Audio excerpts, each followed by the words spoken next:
I'm Jill, and I'm here by the lagoon in Cairns to bring you a new 2-minute tongue twister challenge. The tongue twister this week is focusing on the sound which is why I'm by the lagoon. So this week's tongue twister is red lorry, yellow lorry. Red lorry, yellow lorry.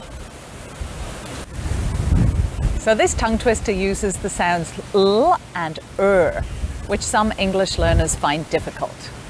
To make the sound, your mouth is open and your tongue touches the gums above and behind your top teeth.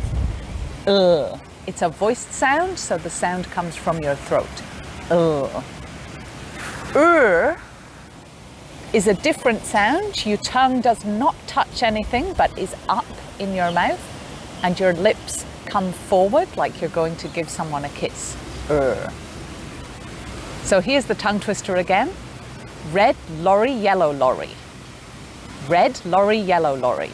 Now you try. Red lorry, yellow lorry. Red lorry, yellow lorry. Red lorry, yellow lorry. So how did you go? Could you say the tongue twister? Red lorry, yellow lorry? If you can, try saying it 3 times really fast. Red lorry, yellow lorry. Red lorry, yellow lorry. Red lorry, yellow lorry. Tricky. Remember, there's lots more tongue twisters, limericks, and other ways to practice your English pronunciation over at Jill's English Pronunciation Gym, here on my YouTube channel or on the Study HQ Cairns website. Head over and do a workout today. Thanks for watching. I'll see you next time.